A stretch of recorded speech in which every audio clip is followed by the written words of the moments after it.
Good morning. Welcome to the Financial Pulse Radio Show. I'm your host, Danny House, CEO of East Coast Tax and Financial Planning.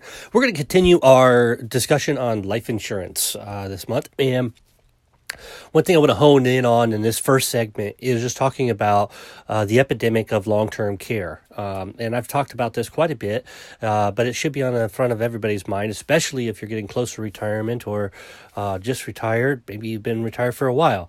But statistics say that 1 out of every 2 of us is actually going to need some sort of long-term care, whether it be home health care or all the way to full-time skilled nursing facility hospital bed.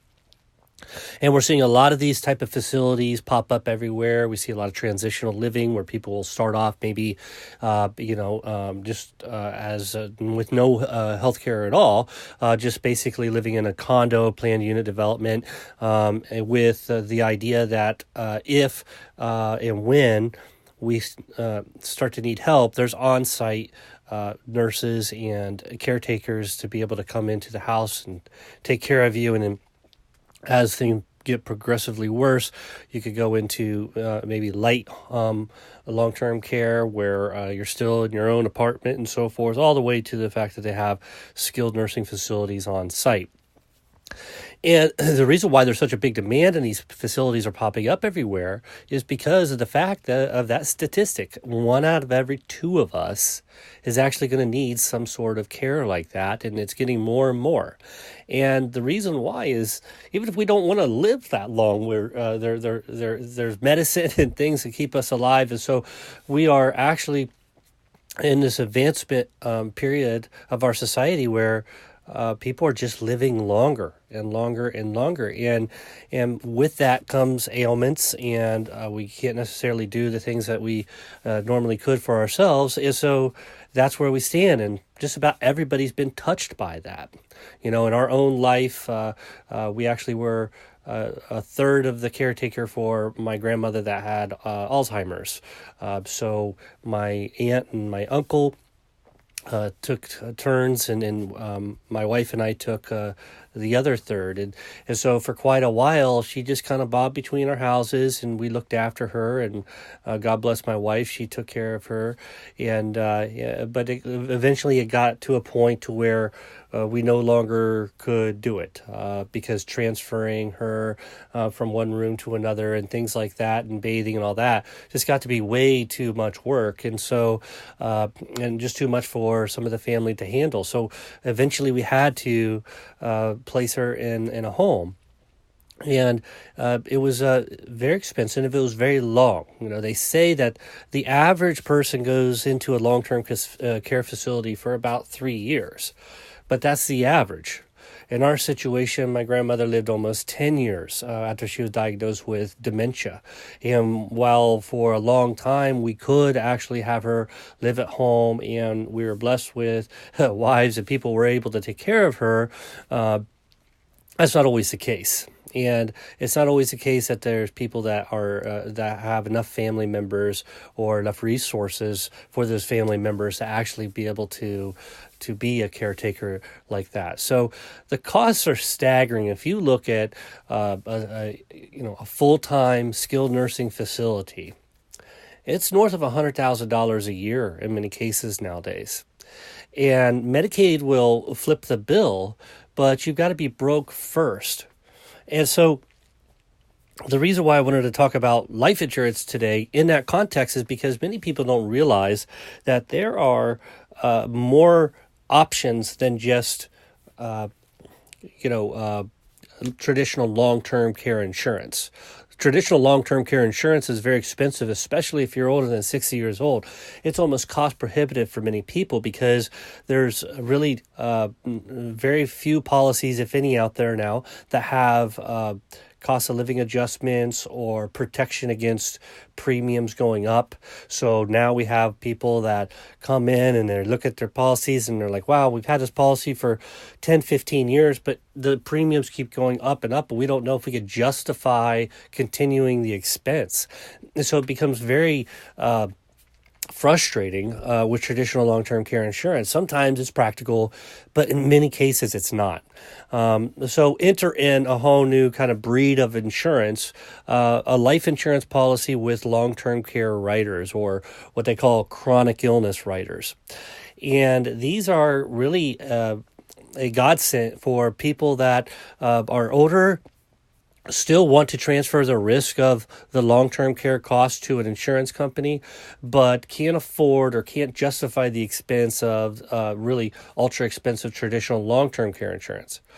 And let's talk about what traditional long-term care insurance looks like. Traditional long-term care insurance is basically that. It insures you in the case of an event that you need long-term care. Some are very restrictive policies where they only provide if you are actually in a long-term care facility. Some are actually very liberal, where you can either use it for home health care, you can use it for just adult daycare, things like that. But some are very restrictive. At the end of the day, what's really difficult for people to swallow the long-term care, the traditional long-term care insurance pill, is the fact that, well, what if I don't ever use it? So what you're saying to me, I need to spend thousands upon thousands of dollars a year in premium to pay for something that my parents didn't need to use, or I've never seen anybody needing to use, for an event that may never happen. I'm already paying for my house insurance. I'm already paying for property casualty, health insurance, all these other insurances, and now you want me to pay for long-term care insurance for an event that may never happen. Albeit it could be really expensive, and people understand that, and they're starting to see people in their communities, family members, neighbors, and the like that may need to use it. But it's very difficult to swallow that pill, especially now that it's gotten so expensive. So in order to mitigate against that, enter in life insurance with a long-term care rider or a chronic illness rider. And what that looks like is a traditional life insurance policy. It's a permanent policy. Sometimes they're whole life, sometimes they're universal life, and we'll talk about the differences in the next segment on that. But what it provides is it's a death benefit policy that so long as you meet the premiums for the rest of your life, whenever you expire, because nobody gets out of here alive, then that policy will pay out a death benefit. But let's suppose that you need some sort of long-term care. Maybe it's home health care. Maybe you go into a facility. Maybe you plan on going into transitional lifestyle community. It will actually pay for that long-term care. So to put it in context, let's say we have a $250,000 life insurance policy, meaning that when you pass, that $250,000 goes to your heirs tax-free. However, if you need long-term care, and let's say you need home health care and it's costing $30,000 a year or $40,000 a year, it doesn't matter how much it costs. You could actually tap that $250,000 death benefit in a number of different ways, depending on how the policy is structured, in order to help pay for those costs or completely pay for those costs, depending on the size of your policy and how that policy is designed.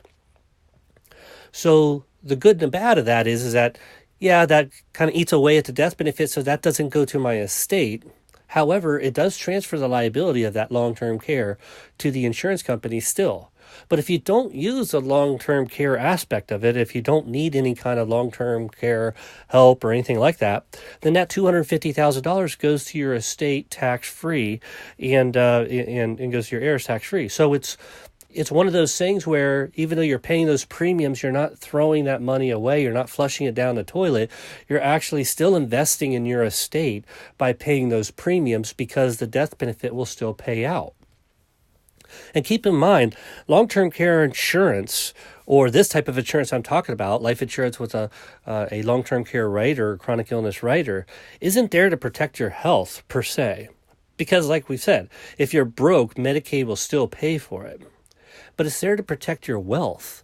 It's there to protect your assets, your home. It's there to protect your brokerage accounts, your IRA accounts, and so on and so forth. It's there to protect the liquidity. If you're married, it's there to protect your spouse as far as financially goes.